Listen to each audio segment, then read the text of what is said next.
عید پر، عید الاضحیٰ پر یہی ابراہیم و اسماعیل علیہ السلام کے قصے اور ان کے واقعات کیوں سنائے جاتے ہیں؟ میں کہتا ہوں مسلمانوں پر یہ واقعات سنانا واجب ہے، اخلاقی واجب ہے۔ اس کی وجہ یہی ہے کہ وہ اپنی آنے والی نسلوں کو یہ یادیں تازہ کرتے رہیں اور ان تک یہ تمام روایات اور سنتیں نقل کرتے رہیں۔ ہمارے دین کا سب سے بڑا خاصہ یہی ہے کہ یہ تواتر سے چلا ہے۔ ہمارا دین جو ہے سینہ بسینہ اور سلسلہ بسلسلہ چلتا ہوا آیا ہے۔ اس لیے ہم سب کو چاہیے کہ ان ایام میں اپنے اپنے اولاد کو، اپنی نسلوں کو ان کی یادیں بتائیں اور یہ تمام واقعات بتائیں کہ کیا ہوئے تھے۔ میں تفصیل میں نہ جاتے ہوئے آج کے دن کا ایک عظیم پیغام آپ سب تک پیش کرنا چاہوں گا۔ بقرعید میں ویسے تو تفصیلی جو واقعہ ہے وہ یوں ہے، اس کا میں اجمال بتا کر کے اپنا میسج دینا چاہتا ہوں۔ سیدنا ابراہیم خلیل اللہ علیہ الصلوۃ والتسلیم اللہ تعالیٰ کے ایک نبی ہیں، برگزیدہ پیغمبر، ایسے جلیل القدر نبی کہ انبیاء کرام علیہ السلام 1,24,000 کم و بیش نبیوں میں حضور اکرم صلی اللہ تعالیٰ علیہ وسلم کے بعد جو سب سے بڑا مرتبہ ہے وہ حضرت ابراہیم علیہ السلام کا ہے۔ حضور صلی اللہ علیہ وسلم کے بعد جو سب سے بڑا مقام ہے وہ حضرت ابراہیم علیہ السلام کا۔ سیدنا ابراہیم علیہ الصلوۃ والتسلیم کی اولاد نہیں تھی، آپ نے تقریباً 90 سال عمر پائی اس وقت تک، بلکہ آپ کی عمر اس سے بھی زیادہ ہوئی۔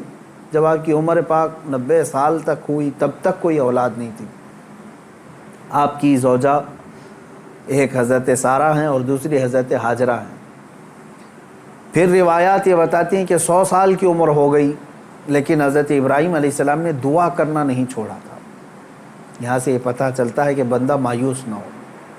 ویسے تو 70 سال 80 سال مرد کے ہو جائیں تو وہ اپنی اولاد ہونے سے مایوس ہو جاتا ہے کہ اب میری عمر نہیں رہ گئی، لیکن وہ خلاق کائنات جسے چاہے عطا کرے۔ جب وہ حضرت مریم کو شوہر کے بغیر ان کو بیٹا دے سکتا ہے اور حضرت صالح علیہ السلام کی پتھر سے اونٹنی پیدا کر سکتا ہے، تو وہ پھر مولا تعالیٰ 90 سال کیا 100 سال کے بعد بھی چاہے تو اولاد عطا کر سکتا ہے۔ دعا کرنا ترک نہ کریں۔ حضرت ابراہیم علیہ السلام کی دعا قرآن پاک میں موجود ہے۔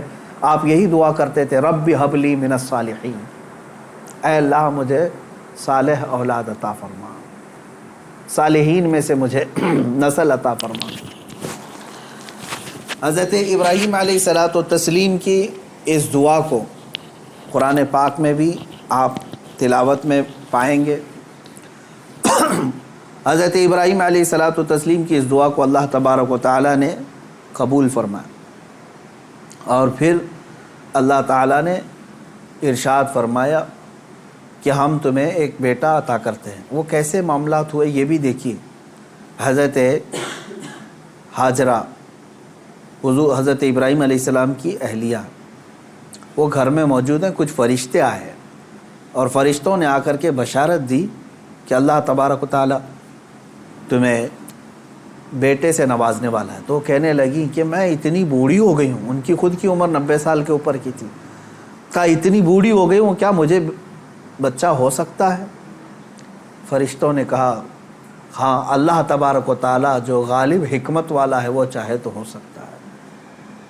تو پھر اللہ تبارک و تعالیٰ نے یہ بشارت دی اور بڑھاپے میں حضرت ابراہیم علیہ السلام کو بیٹے کی بشارت سے نوازا اور اس کے بعد حضرت اسماعیل علیہ السلام کی ولادت ہوئی۔ چند دنوں کے بعد، چند سالوں کے بعد حضرت سارہ سے حضرت ابراہیم علیہ السلام کو دوسرے بیٹے بھی ہوئے، حضرت اسحاق علیہ السلام، یعنی اسی عمر میں۔ اور یہ وہ لوگ ہیں، یہ 2 بیٹے ایسی عمر میں ہوئے۔ اب یہاں بتاتا ہوں میں آپ کو صبر کا اور استقامت کا پھل کتنا عظیم ہوتا ہے۔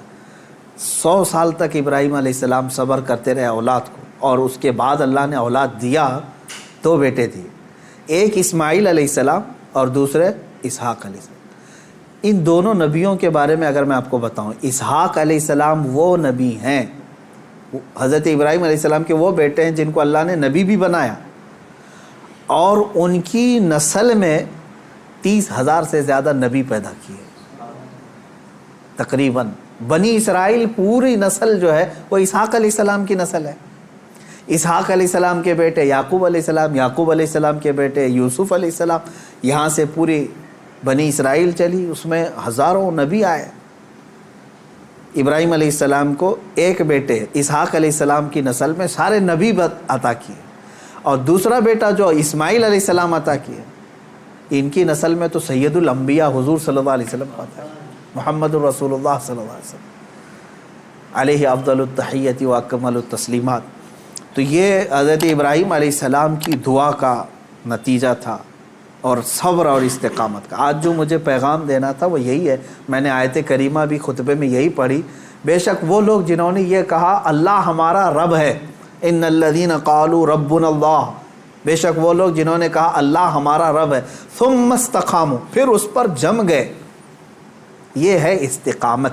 استقامت کہتے ہیں ڈٹے رہنا، جمے رہنا. اب اس کے متعلق جو قرآن کہتا ہے تتنزل علیہم الملائکہ، ان پر اللہ تعالیٰ فرشتے اتارتا ہے. کیا کہتے ہوئے آتے ہیں فرشتے؟ اللہ تخافوا ولا تحزنوا، گھبراؤ مت، ڈرو مت، ہم تمہیں وہ بشارت دینے آئے ہیں جس جنت کا اللہ نے تم سے وعدہ کیا ہے. تھوڑے دن اور باقی رہو، تھوڑے دن اور جمے رہو، اور ڈٹے رہو. یہ استقامت کرتا ہے بندہ، استقامت پر فائز ہوتا ہے تو فرشتے اس کی مدد کے لیے اترتے ہیں. ہاں اتنا ہے کہ ہلا دیے جائیں گے، تمہاری خواہشات کے خلاف معاملات آئیں گے، تمہارے نفس کے خلاف معاملات آئیں گے. اسی پر جمے رہنے کا نام استقامت ہے. اور استقامت کا معنی اتنا عظیم ہے کہ صوفیہ اکرام نے کیا فرمایا معلوم ہے؟ الاستقامت فوق الکرامت. عربی میں فرمایا استقامت جو ہے یہ کرامت سے بھی بڑھ کر کے ہے. لوگ کہتے ہیں نا کرامت، کرامت کا مطلب اکثر لوگوں نے ہی سمجھا کہ وہ انہونی چیز دکھانا، یعنی جو ایسی چیز جو کو دیکھ ہی نہیں پائے. ہوا میں کوئی اڑ کے دکھا رہا ہے، پانی پہ کوئی چل کے دکھا رہا ہے، تو اس کو بہت سارے لوگ کیا سمجھتے ہیں؟ یہی کرامت ہے. محیر العقول چیزیں، یعنی جو عقل کو عاجز کر دیں. اور فرمایا گیا ان کرامتوں سے سب سے بڑھ کر کے استقامت ہے، یعنی شریعت پر جمے رہنا، ڈٹے رہنا. میں اس پر آتا ہوں. حضرت ابراہیم علیہ السلام کے اس واقعے کو میں مختصر کرتا ہوں. بیٹا ہوا، 100 سال تک صبر کرنے کے بعد پھر اللہ تبارک و تعالیٰ نے امتحانات ایسے لیے کہ ابراہیم علیہ السلام کو ترک وطن کرنا پڑا ہے. یعنی آپ کا شہر جو ہے بابل تھا، عراق. واقعہ تفصیل سے آپ کو پھر کبھی، وہاں آپ کو ہجرت کرنا پڑا، وہاں سے وطن چھوڑ دیا آپ نے. آپ کو جان کی بازی بھی لگانی پڑی، آگ میں آپ کو ڈالا گیا ہے، جان کے ساتھ بھی آپ کا امتحان ہوا، اس میں بھی آپ استقامت پر تھے. جب آپ کو نمرود آگ میں پھینک رہا تھا، جبرائیل علیہ السلام آئے اس وقت اور پوچھنے لگے الک حاجت یا خلیل اللہ، اے اللہ کے خلیل کوئی حاجت ہو تو بتائیں. تو حضرت ابراہیم علیہ السلام آگ میں پھینکے جا رہے ہیں، اس وقت بھی کیا کہتے ہیں؟ ہاں ہے حاجت لیکن اللہ سے ہے، میرا مولا میرے ساتھ ہے. یہ استقامت اور توکل کا اعلیٰ درجہ. تیسرا جو ہوا آپ کے ساتھ وہ اولاد. اور آپ کو یہ بھی میں بتا دوں کہ اب اولاد دیا اللہ تعالیٰ نے، پھر حکم یہ فرمایا، خواب میں حضرت ابراہیم علیہ السلام کو یہ کہا گیا کہ آپ اپنے بیٹے کی قربانی دیں اللہ کی بارگاہ. لیکن ابراہیم علیہ السلام نے خواب میں دیکھا تو اس کے بدلے میں آپ نے جانتے ہیں تقریباً آپ نے 100 اونٹوں کو ذبح کر دیا. اونٹ ذبح کیے. شاید اس خواب کی تعبیر یہ ہو. دوسرے دن پھر خواب وہی آیا، پھر آپ نے ذبح کیے. تیسرے دن پھر خواب آیا، تب آپ نے یقین کے ساتھ یہ فرمایا کہ مجھے میرے بیٹے اسماعیل کی ہی قربانی کا حکم دیا جا رہا ہے. پھر حضرت ابراہیم علیہ السلام، یعنی اونٹوں کے ذبح کرنے میں مال بھی تو کتنا قربان ہوا. تو اب میں جو بتانا چاہ رہا ہوں اب وہ آخری بات سنیں. اسماعیل علیہ السلام کو بلایا اپنے قریب، جب ابھی حضرت اسماعیل علیہ السلام کی عمر پاک شباب کو نہیں پہنچی تھی، جوانی کے قریب آ رہی تھی. بلا کر کے کہنے لگے کہ انی ارا فی المنام انی اذبحک، اے اسماعیل میں نے خواب میں دیکھا ہے اور اللہ کا حکم یہ پایا ہے کہ میں تمہیں ذبح کر رہا ہوں، تم کیا کہتے ہو؟ حضرت اسماعیل علیہ السلام نے کیا کہا؟ یا ابت افعل ما تؤمر ستجدنی ان شاء اللہ من الصابرین. اے میرے والد گرامی، آپ کو جس بات کا حکم دیا گیا ہے وہ کر جائیے آپ، انشاءاللہ آپ مجھے صبر کرنے والا پائیں گے۔ اسماعیل علیہ السلام بیٹے کو کوئی یہ کہے، اب یہ اسی کے لیے شاعر نے یہ کہا ہے، یہ مکتب کی کرامت تھی کہ فیضان نبوت تھا، سکھائے کس نے اسماعیل کو آداب فرزندی۔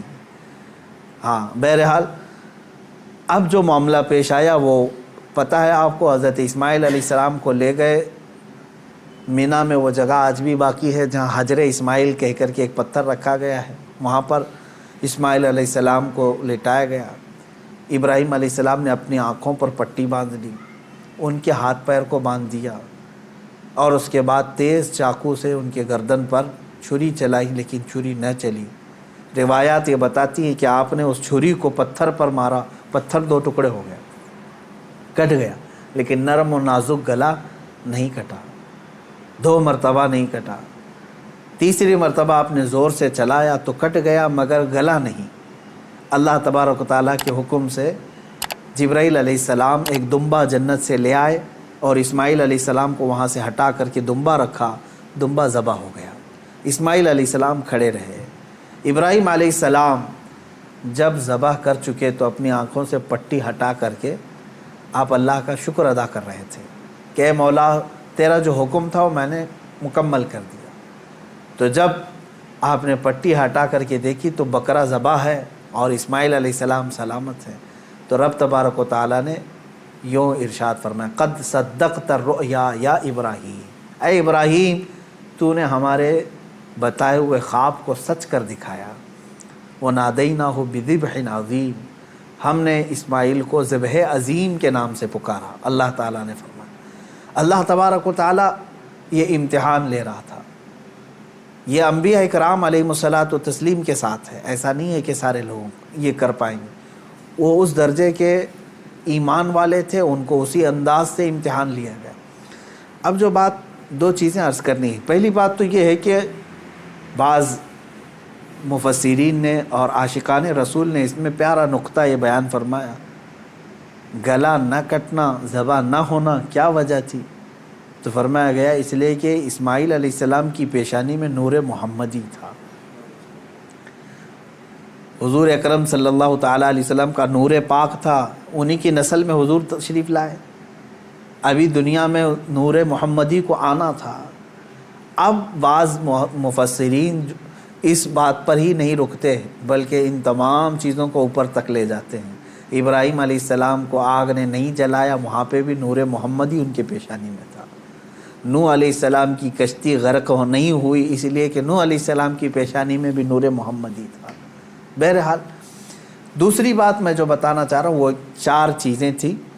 ابراہیم علیہ السلام کا وطن سے ہجرت کرنا، ان کا آگ میں ڈالا جانا، اور ان کا جانوروں کو ذبح کرنا، پھر چوتھے نمبر پر اولاد۔ کوئی بھی انسان اپنی زندگی میں 4 چیزوں سے بے انتہا محبت کرتا ہے، 4 چیزیں اس کی بہت محبوب ہوتی ہیں۔ پہلی چیز اس کا وطن، جہاں پر پیدا ہوا، جہاں رہ رہا ہے، اس سے وہ محبت کرتا ہے۔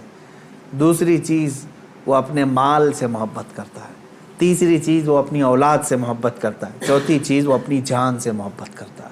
اور امتحان انہی چیزوں سے ہوتا ہے جس سے محبت کیا جاتا ہے، ایسی دوسری چیزوں سے نہیں امتحان لیا جاتا۔ آپ کو جو چیز ناپسند ہے میں کہوں وہ دے دو، وہ فوراً اٹھا کے دے دیں گے، جیسے گھر میں رکھا ہوا کچرا اٹھا کر کے فقیروں کو دے دیتے ہیں۔ ہاں امتحان تو اس وقت ہوگا جو اپنے مزے کی اور پسندیدہ چیز آپ بنا رہے تھے اور پھر آپ کو کہا گیا اس میں سے دے دو، تب مشکل ہو جاتا ہے۔ ہاں جو دے دیا اور پھر وہ امتحان میں کامیاب ہوا، اپنی پسندیدہ چیز۔ ابراہیم علیہ السلام سے جو امتحانات لیے گئے وہ 4 محبوب چیزوں سے امتحان لیے گئے، اور اب 4 امتحانات میں ثابت قدم رہے۔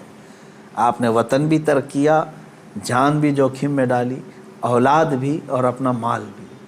پھر اللہ تبارک و تعالیٰ نے اس عظیم مقام پر آپ کو فائز فرمایا جو حضرت ابراہیم علیہ السلام کو آج بھی کیا لقب ہے معلوم؟ ابو الانبیاء کہا جاتا ہے۔ ابو الانبیاء یعنی نبیوں کے باپ ہیں۔ اب عزیزان گرامی، ان واقعات میں میرے سنانے کا مقصد یہ تھا کہ ہمارے بچوں تک یہ واقعہ پہنچ جائے تفصیل سے، پھر آپ اپنے گھروں میں اپنی اولاد کو سنائیں ضرور۔ لیکن اس پورے واقعے سے ایک جو جذبہ ملتا ہے وہ ہے استقامت کا. یہی میرا میسیج ہے آج کا, یہی میں پیغام دینا چاہتا ہوں. کسی بات پر جمے رہنا, ڈٹے رہنا, یہ انبیاء کی سنت ہے. ہاں ہلا دیے جائیں گے, تمہیں تکلیف میں ڈالا جائے گا, لیکن جمے رہو گے تو اسی طرح کے انعامات کی بارشیں بھی ہوں گی. آپ کو پتہ ہے حضرت بلال حبشی رضی اللہ تعالیٰ عنہ کو جب مکہ والے زنجیروں میں جکڑتے تھے یا پھر رسی باندھ کر کے مکہ کی گلیوں میں کھینچتے تھے, صحابہ اکرام حضور صلی اللہ علیہ وسلم کی بارگاہ میں تشریف لائے. عرض کرنے لگے, یا رسول اللہ صلی اللہ علیہ وسلم, کیا ہم حق پر نہیں ہیں؟ حضور نے فرمایا, کیوں نہیں؟ کہا, پھر کیوں ہمیں اتنی تکلیف دی جاتی ہے؟ کیوں ہمیں اس طرح سے غریب صحابہ کو مارا جاتا؟ ہم حق پر ہیں تو پھر یہ ہمارے اوپر حاوی کیوں ہوتے ہیں؟ آپ سنیں, بہت سارے لوگوں کا آج بھی سوال یہی ہے کہ آج ہم اتنی بڑی تعداد میں ہیں, ہم ہی خدا کی عبادت کرتے ہیں, ہم ہی رسول پاک کی رسالت کا اقرار کرتے ہیں, قرآن کے قاری ہم ہیں, اذان کے دینے والے ہم ہیں, نمازوں کے قائم کرنے والے ہم, تکلیف ہم ہی کو سب سے زیادہ ہے, مارے جا رہے ہیں ہم ہی سب سے زیادہ آج دنیا میں. یہ سوال آج بھی گردش کرتا ہے. صحابہ بھی یہ سوال لے کر کے حضور پاک صلی اللہ علیہ وسلم کی بارگاہ میں حاضر آئے. میرے آقا صلی اللہ علیہ وسلم نے جواب میں جو ارشاد فرمایا وہی ہم سب کے لیے بھی آج عبرت ہے, وہی آج ہم سب کے لیے بھی درس ہے. حضور اکرم صلی اللہ علیہ وسلم نے اس صحابی سے فرمایا جنہوں نے سوال کیا, کہا کہ اللہ تبارک و تعالی جس کا جیسا ایمان ہوتا ہے ویسا امتحان لیتا ہے, اور آج تم لوگوں سے جو امتحانات لیے جا رہے صحابہ سے, حضور نے فرمایا اس سے کئی درجہ کٹھن امتحانات انبیاء سے لیے گئے. حضور اکرم صلی اللہ علیہ وسلم نے ارشاد فرمایا انبیاء میں سے بعض وہ نبی ہیں جیسے حضرت زکریا علیہ السلام, یہودیوں نے ان کے قتل کا منصوبہ بنایا اور ان کے پیچھے لگ گئے, یہاں تک کہ آپ جان چھڑاتے ہوئے ایک جگہ ایسے آئے, اللہ کے نبی ہیں, ایک درخت کے قریب آئے, درخت سے کہا کہ تو پھٹ جا, میں تیرے اندر داخل ہوتا ہوں. زکریا علیہ السلام اس درخت کے اندر آئے, یہودیوں نے پیچھا کیا کافی دیر تک, شیطان ابلیس لعین یہودیوں کو اشارہ کر کے بتایا اس درخت کے اندر وہ چھپے ہوئے ہیں, تم آری لو اور اوپر سے کاٹ ڈالو. یہودیوں نے اس درخت کو اوپر سے کاٹنا شروع کر دیا. جس پورے درخت کے پیٹ کے اندر حضرت زکریا علیہ السلام ہے, اوپر سے آری سے وہ کاٹتا جا رہا ہے یہودی, اور وہ سب کاٹتے جا رہے ہیں. آری کے کٹنے کی آواز آپ کو آ رہی تھی اور سر مبارک تک پہنچ چکا تھا.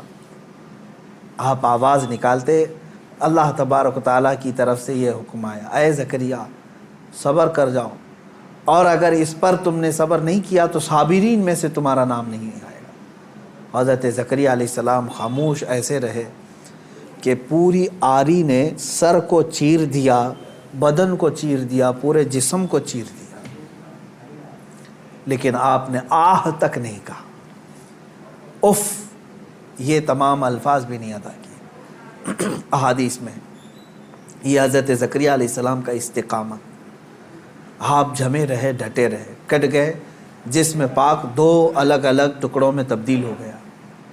اب اندازہ کریں ان واقعات کو حضور اکرم صلی اللہ علیہ وسلم نے صحابہ کو سنایا. حضرت یحییٰ علیہ السلام پیش کیے گئے, 33 سال کی جوانی ہے, بادشاہ کے خلاف آپ نے فتویٰ دیا تھا, وہ 2 بہنوں کو ایک نکاح میں رکھا تھا, آپ نے فرمایا حرام ہے تیرے. بادشاہ نے کہا تم کیا مجھے بھی فتویٰ دو گے, مجھے بھی سکھاؤ گے؟ حضرت یحییٰ علیہ السلام نے کہا اللہ کی شریعت ہے, وہ ہر ایک پر نافذ ہے. اس بادشاہ نے اپنے خلاف اس فتوے کو دیکھ کر کے آپ کے قتل کا حکم دیا, اور آپ کو قتل بھی کیا گیا. آپ کا سر مبارک الگ کر کے تشت میں رکھا گیا. نبی کی بات کر رہا ہوں, حق بات بولنے پر یہ مصیبتیں آئیں گی. اسی لیے شاعر نے بہت اچھے انداز میں کہا, یہ شہادت گئے الفت میں ہے قدم رکھنا, لوگ آسان سمجھتے ہیں مسلمان ہونا. ہاں لوگ یہ سمجھتے ہیں کہ آپ مسلمان ہیں, ہم کو تو کچھ ہونا ہی نہیں چاہیے. اگر کچھ ہونا ہی نہیں چاہیے تو پھر تم جو ہے بہت عیش و عشرت میں رہ رہے ہو, اور اپنے ایمان کی خیر لو, تم گزارے جاؤ گے. اگر امتحانات سے تو اللہ رب العزت کا شکر بجا لانا کہ ہاں تمہارا ایمان سلامت ہے, اور اللہ تبارک و تعالیٰ تمہارا ایمان بلند کرنا چاہتا ہے. کیا اصحاب کہف نہیں آزمائے گئے؟ اصحاب کہف 7 لوگ تھے، ایمان چھپائے ہوئے تھے اور بادشاہ سے ڈر کر کے پھر وہ اپنا شہر چھوڑ کر کے نکل پڑے۔ تو جس غار میں وہ جا کر پناہ لیے، بادشاہ نے ظلماً ان کے اوپر دیوار بنا دیا، ان کی قبر بنا دیا اسی میں۔ لیکن قرآن پاک آج بھی گواہی دیتا ہے، اللہ تعالیٰ ان استقامت پر قائم بندوں کو اللہ تعالیٰ نے ایسی فضیلت سے نوازا کہ آج تک وہ اپنے غار میں سوئے ہوئے ہیں۔ اور قرآن کہتا ہے کہ سورج بھی ان کے اوپر سے ڈائریکٹ نہیں جاتا، جب کہف پر آتا ہے غار پر تو یا تو دائیں ہو جاتا ہے یا بائیں ہو جاتا ہے۔ وَتَرَى الشَّمْسَ إِذَا طَلَعَت تَزَاوَرُ عَنْ كَهْفِهِمْ ذَاتَ الْيَمِينِ وَإِذَا غَرَبَت تَقْرِضُهُمْ ذَاتَ الشِّمَالِ۔ سورہ کہف میں ایمان پر قائم رہنے والوں کے لیے اللہ تعالیٰ انعامات نازل کرتا ہے۔ آج کے دور میں بہت سارے لوگ پریشان اس بات سے ہیں، ارے کیا ہو جائے گا ہمارے ساتھ۔ اور خصوصاً علماء سے میں یہی گزارش کروں گا کہ حق بات بولنے میں اگر گردن چلی جاتی ہے تو اس کی پرواہ نہ کریں، اس لیے کہ یہ ہماری شریعت میں صحابہ کی سنت اور تابعین کی سنت رہی ہے۔ مجھے ایک بات یاد آتی ہے، سیدنا امام احمد بن حنبل رضی اللہ تعالیٰ عنہ مشہور امام ہیں، تقریباً ہمارے اماموں میں سے جو سب سے زیادہ تکلیف اٹھانے والے، مشقت اٹھانے والے امام وہ امام احمد بن حنبل ہیں۔ اللہ تبارک و تعالیٰ ان کی تربت پر ہزاروں رحمتیں نازل کرے۔ کبھی امام احمد بن حنبل کو پڑھ لینا، آنکھیں بھیگ جائیں گی۔ اپنے زمانے کی سختیاں انہوں نے برداشت کی ہیں، وقت کے ظالم خلفاء کے خلاف کھڑے ہوئے ہیں۔ خلیفہ بنتے تھے، کچھ لوگ سیاست میں آتے تھے اور اپنی طاقت کے زور پر چاہتے تھے کہ ہمارا ہی حکم نافذ ہو، شریعت نہیں، قرآن نہیں۔ بہت سارے نفس پرست اس طرح کے بادشاہ آئے، بہت سارے لوگ ایسے آئے ہر زمانے میں۔ اسی لیے اقبال نے سچ کہا تھا، ستیزہ کار رہا ہے ازل سے تا امروز، شرار ابو لہبی سے چراغ مصطفی۔ یعنی مصطفیٰ کریم صلی اللہ علیہ وسلم کے اس چراغ کو ابو لہب کی شرارتوں سے، اس کے چنگاریوں سے ہمیشہ معرکہ رہا ہی ہے۔ امام احمد بن حنبل کو کوڑے مارے جاتے تھے۔ کوڑا جو ہے چمڑے کا ایک بیلٹ ہوتا تھا، کافی موٹا، اور ننگی پیٹ کر کے جب مارا جاتا تھا۔ آج کے زمانے میں اگر مارا جائے تو میں سمجھتا ہوں چمڑی اس سے لگ کر کیا جائے گی۔ 100 کوڑوں کی سزا ہوتی تھی، اکثر 100 کوڑوں میں تو لوگ انتقال کر جاتے۔ حضرت امام احمد بن حنبل کو 3 خلفاء آئے نئے نئے اور ہر ایک نے کوڑے مارے، ہر ایک نے، کہ تم اپنا حکم بدل دو۔ وہ حق بات پر قائم تھے اور قائم رہے۔ امام احمد بن حنبل ایک جگہ گزر رہے تھے، اس وقت کا ایک مشہور ڈاکو تھا، چور تھا، اور وہ قریب میں آیا، امام احمد بن حنبل سے جو بات کہہ رہا تھا آج ہم سب کے لیے عبرت ہے۔ اس نے کہا، اے احمد بن حنبل، 300 کوڑے کھائے تم نے، 100 200 300، مجھے دیکھو میں نے تقریباً چوری کے جرم میں 1500 کوڑے کھائے، لیکن ابھی بھی چوری چھوڑا نہیں میں۔ چوری کرتا پکڑا جاتا، چوری پر اتنے 100 کوڑے نہیں مارے جاتے، کبھی 20 کوڑے، کبھی 25 کوڑے، کبھی 40 کوڑے، قاضی اس طرح لگاتے رہے۔ تو وہ گن کے رکھا ہوا ہے، وہ کہتا ہے میں نے اب تک 1500 کوڑے کھا لیے لیکن ابھی چوری چھوڑا نہیں ہوں۔ وہ کہتا ہے کہ میں 1500 کوڑے کھا کر کے چوری نہیں چھوڑا، تم 300 کوڑوں پر حق بات کو نہیں چھوڑ دینا۔ 100 کوڑے کھا کر کے استقامت اور حق بات سے تم ہٹ نہیں جانا۔ امام احمد بن حنبل رضی اللہ تعالیٰ عنہ اس بات سے بہت متاثر ہوئے اور انہوں نے اس کو بیان فرمایا کہ اس کے ایک جملے نے مجھے اور بڑا حوصلہ دے دیا۔ آج میں یہی کہتا ہوں میرے عزیزوں، لوگ جیل جاتے ہیں ریپ کیس میں، لوگ پکڑے جاتے ہیں چوری میں، ڈکیتی میں، مرڈر کیس میں، اور پھر چھوٹ کر کے آتے ہیں، پھر بھی نہیں چھوڑتے، پھر ان جرائم میں ملوث رہتے ہیں۔ نشے والے کو دیکھو، پکڑے جاتے ہیں، مارے جاتے ہیں، اندر لاک اپ میں رکھے جاتے ہیں، پھر آتے ہیں، چھوٹتے ہیں، پھر وہی کام کرتے رہتے ہیں۔ میں علماء سے اور اہل حق سے یہی کہوں گا کہ جب جرائم پیشہ لوگ سزا پا کر کے بھی اپنے جرائم سے نہیں ہٹ پاتے، تو تمہیں تو آج حق بولنے پر اب تک کوئی سزا تو نہیں ملی۔ ہونا یہ چاہیے کہ اگر حق بات بولنے پر مجھے سزا بھی مل جائے تو میں حق بات پھر سر چڑھ کر کے بولوں گا، کہ پھر میں پھانسی کے پھندے پر بھی بولوں گا، تختہ دار پر بھی بولوں گا۔ یہ حق بات اور جرأت کے ساتھ بولنے کی ہر ایک کے اندر اللہ توفیق عطا فرمائے۔ آج سخت ضرورت ہے۔ میں مسلمانان ہند سے یہ کہوں گا، اب حالات ایسے ہیں کہ تمہارے استقامت کا امتحان ہوگا۔ تم ایمان پر کتنے ڈٹے ہو، تم شریعت مصطفیٰ صلی اللہ تعالیٰ علیہ وسلم پر کتنے جمے ہو، یہ تمہیں آزمایا جائے گا۔ آج بہت سارے صلح کلی وہ ہیں سیکولر جو اپنے آپ کو کہتے ہیں، وہ یہ بھی اچھا وہ بھی اچھا، چھوڑو میاں کائے کا فساد۔ ہم کوئی فساد کی بات نہیں کر رہے ہیں، ہم صرف اتنی بات کہہ رہے ہیں جس نبی کا تم نے کلمہ پڑھا ہے اس نبی سے وفاداری کرو، اس رسول پاک صلی اللہ تعالیٰ علیہ وسلم کے پورے ہو جاؤ۔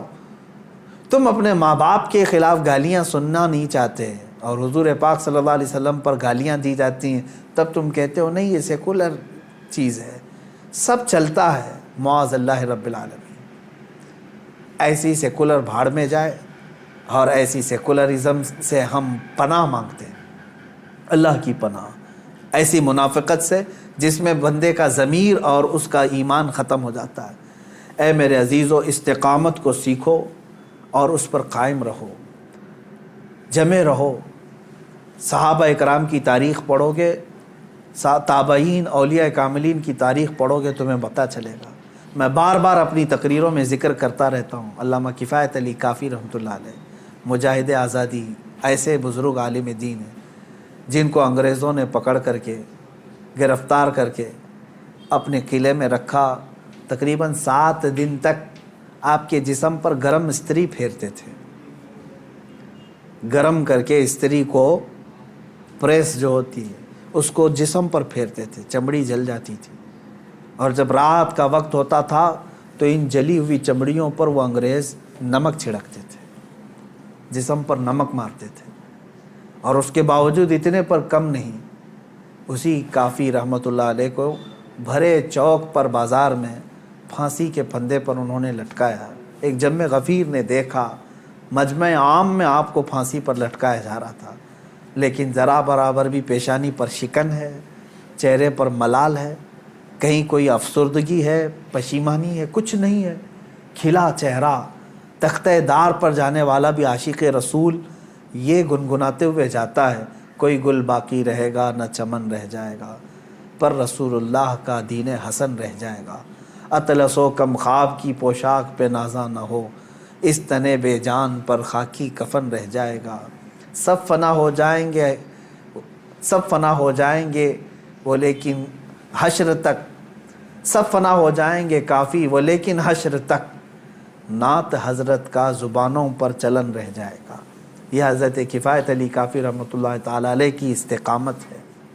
ایک اور بزرگ ہیں حضرت عنایت احمد کاکوروی رحمۃ اللہ علیہ، ان کو سزا دی گئی انڈمان نکوبار میں کالا پانی کی۔ علامہ فضل حق خیر آبادی رحمۃ اللہ علیہ، کچھ وہ علماء بھی ہیں جن کو ایسی سزائیں دی گئی تھی کہ ریڑھ کی ہڈی توڑ دی گئی تھی، وہ کھڑے نہیں ہو سکتے تھے، یعنی ان کو 5-5 6-6 سال تک ایسی جگہ پر بٹھایا گیا کہ ان کی گردن سیدھی نہیں ہو سکتی تھی، چھت اتنا نیچے کر کے ان کو اس طرح سے رکھا گیا کہ پوری کمر کی ہڈی سے لے کر کے گردن تک مڑ چکی تھی۔ ایک انگریز، وہ خود اپنی کتاب میں لکھتا ہے کہ دلی کی سرزمین پر میں اپنے ایک بڑے آقا سے ملنے کے لیے گیا تو اس کے گھر میں کباب کی بو آ رہی تھی۔ میں نے پوچھا اتنی رات گوشت کی بھوننے کی خوشبو کہاں سے؟ تو اس نے اپنے گھر کے پیچھے والا دروازہ کھول کر کے بتایا وہاں پر علماء اہل سنت کو آگ سے داغا جا رہا تھا، گرم کوئلے لگائے جا رہے تھے، وہ ان کے بدن پر لگنے والی گوشت کی بو پورے گھر میں محسوس کی جا رہی تھی۔ انگریزوں نے تاریخ میں لکھا ہے۔ میرے عزیزوں، ان تمام حالات کو بھی فیس کیا ہمارے علماء اہل سنت نے، لیکن وہ ٹس سے مس نہیں ہوئے، اپنا دین نہیں بیچا، اپنے ایمان کا سودا نہیں کیا، نہ جا کر کے گستاخان رسول کے پیروں میں ان کی دھوتیوں میں چھپ کر بیٹھے رہے، نہ مال لے کر کے انہوں نے اپنے دین کا سودا کیا۔ آج بھی جس کی غیرت زندہ ہے، جس کا ضمیر جاگ رہا ہے، میں ان سے کہوں گا کہ اس قربانی میں آپ یہ محسوس کریں کہ اس قربانی کا سب سے بڑا میسج استقامت ہے، دین پر قائم رہنا۔ اللہ تبارک و تعالیٰ بڑے سے بڑے امتحانات اگر لے، اس پر ثابت قدم رہنے کی دعا بھی اسی سے مانگے۔ اور آج کے زمانے میں جو حالات ہمارے بنائے جا رہے ہیں اس میں بھی بھیک مانگو رب ذوالجلال سے، خیرات میں مانگو، اے اللہ حالات اب ایسے آ گئے کہ لوگ ایمان پر قائم رہنا ان کا مشکل ہو گیا ہے، دین پر قائم رہنا مشکل ہو گیا ہے، کفار و مشرکین نے زمین تنگ کرنا شروع کر دیا۔ یہ ہماری شامت اعمال بھی ہے اور اللہ تعالیٰ کی طرف سے امتحان بھی ہے۔ تمہارے لیے اب اذانیں مشکل کر دی جائیں گی، نمازیں مشکل کر دی جائیں گی، تمہارے چہرے پر داڑھی اب لوگوں کو کھٹکنے لگی، تمہاری ٹوپیاں گڑھنے لگ گئی، تمہاری تعلیم سے ان کو نفرت ہونے لگ گئی، اب قرآن تک آ گئے، قرآن کی آیات کو اب زیر بحث لایا گیا، اب ٹی وی میں میڈیا میں اب جو ڈیبیٹ چلے گا وہ قرآن کی آیتوں کو لے کر کے۔ اب تک مجھے بتاؤ یہ سوشل میڈیا ہو یا ٹی وی ڈیبیٹ ہو، یہاں دوسری کوئی مذہبی کتابیں نہیں لائی جاتی کبھی ڈیبیٹ میں؟ آج تک سنا کبھی آپ نے تلمود کو، اولڈ ٹیسٹمنٹ کو، بائبل کو موضوع بحث بنایا گیا، وہ اس میں ایسی آیتیں، اس میں ایسی آیتیں، آج تک کبھی سنا آپ نے؟ یا پھر ہندوؤں کی مقدس کتابیں، چائنیز کی جو مقدس کتابیں، بدھزم کی جو مقدس کتابیں، نہیں لایا جاتا۔ موضوع بحث اگر کوئی چیز ہے تو قرآن عظیم ہے۔ آج قرآن پاک کو ٹارگٹ کیا جاتا ہے، اس کی آیتوں پر بحث کیا جا رہا ہے۔ کیا ہو گیا مسلمانوں کو؟ آج تمہارا امتحان ہے۔ ہاں کسی وقت اگر موقع آیا تو میں ضرور پیش کروں گا۔ یہ جن آیات کو لے کر کے آج بحث کر رہے ہیں تقریباً سارے مذہب کی کتابوں میں یہ میسج ملے گا۔ جہاد کے متعلق باتیں کرنے کے لیے قرآن پاک کو یہ ٹارگٹ بناتے ہیں اور کہتے ہیں کہ اس میں جہاد اور لوگوں کو قتل و غارت کرنے کی تعلیم دی جاتی ہے۔ یہ جن جن آیتوں کو کوٹ کرتے ہیں میں چیلنج کے ساتھ کہتا ہوں اسی طرح کا میسج میں ہندوؤں کی کتاب میں بھی بتا سکتا ہوں اور عیسائیوں کی کتابوں میں بھی بتا سکتا ہوں، لیکن جانبداری ایسی ہے کہ ان کتابوں کو چھوا بھی نہیں جاتا، بات بھی نہیں کی جاتی۔ قرآن پاک پر آج سب ہرزہ سرائی کرنے پر مشغول ہیں۔ میں علماء سے کہتا ہوں ہزاروں کی تعداد میں علماء اہل سنت موجود ہیں، عشاقان رسول موجود ہیں۔ اب تمہارے استقامت کا امتحان ہے، جمے رہو ایمان پر، ڈٹے رہو، آ جاؤ مصطفیٰ کریم صلی اللہ تعالیٰ علیہ وسلم کے اخلاق حسنہ پر۔ تم نے دنیا بہت دیکھی، عیاشیاں بہت کر لیں، فیشن شو بہت کر لی، اپنے نفس کو بہت راضی کر لیا، کچھ مصطفیٰ کریم صلی اللہ علیہ وسلم اور ان کے رب ذوالجلال کو راضی کرنے کے لیے بھی کام کر لو۔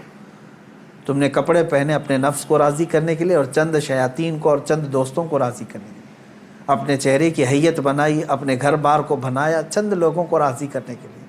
اے مسلمانوں، آج اپنے رب ذوالجلال کو راضی کرنے کی طرف بھی تو قدم بڑھاؤ کہ میں جس کی طرف لوٹایا جانے والا ہوں اس کو بھی راضی کرنے کا میں کوئی تو کام کروں۔ میں چہرے میں، کپڑوں میں، اپنے لباس میں، اپنے گھر میں، اپنے کھان پین میں اللہ اور اس کے رسول کو راضی کرنے کی بھی کچھ کام کروں۔ بس آج کے دن میں اتنا ہی کہوں گا کہ آج جانور ذبح کر کے گوشت کھا لینا اور اپنے آپ کو خوشیوں میں گوشت کے الگ الگ ڈشیں بنا کر کے عید میں مشغول کر لینا، یہ عید کا مقصد نہیں ہے۔ عید کا اصل مقصد ہے اللہ کو راضی کرنا۔ وہ اگر راضی ہو گیا تو ہر دن تمہارا عید کا ہے، اور اگر وہ تمہارے اعمال سے ناراض ہے، چاہے 1000 بقرعید آئیں، 1000 عید الفطر آئیں، تمہارے لیے کون سی عید ہے؟ رب تعالیٰ اگر تم سے ناراض ہے کون سی عید ہے؟ عید در حقیقت مولا کو منانا ہے، اس کو راضی کرنا ہے۔ قربانیاں گوشت کھانے کے لیے نہیں۔ ایک مسئلہ بھی جاتے جاتے بتا دوں، اگر کسی نے گوشت کھانے یا صرف گوشت کی نیت کر کے قربانی کی کہ آپ گوشت ملنے والا ہے، فلاں فلاں ڈش بننے والی ہے گھر میں، تو کہا گیا کہ اس کی قربانی ہی نہیں ہے، قربانی ہوگی ہی نہیں۔ جس نے گوشت ملے گا اس کو میں بیچوں گا، اتنا کماؤں گا، جس نے بھی یہ نیت کی اس کی قربانی ہوگی ہی نہیں، ہوگی ہی نہیں۔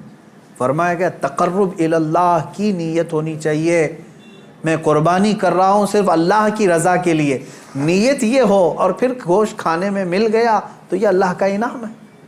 گوشت تو کھانا ہی ہے، ملتا ہی ہے آپ کو، لیکن نیت پہلے گوشت کھانے کی نہیں ہے، اللہ کو راضی کرنے کی ہے، رب تبارک و تعالیٰ راضی ہو جائے۔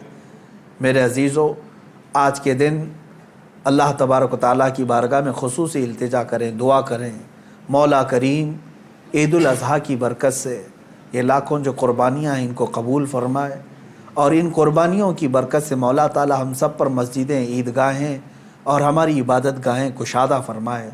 حرم پاک اور حرم رسول کو مولا تعالی ہم گنہگاروں کے لیے پھر سے کشادہ فرمائے۔ بیت المقدس کو مولا تعالی ظالموں کے چنگل سے آزاد فرمائے، اور تمام عالم اسلام کے مسلمانوں پر رحم و کرم فرمائے۔ خصوصیت کے ساتھ رب ذوالجلال تیری بارگاہ میں دعا ہے مولا، گستاخان رسول کو ہلاک و برباد فرما دے۔ جو تیرے نبی صلی اللہ علیہ وسلم اسلام اور قرآن اور تیری ذات پر انگلی اٹھائے مولا، ان کو تو عبرت کا نشان بنا دے، ہلاک و برباد فرما دے۔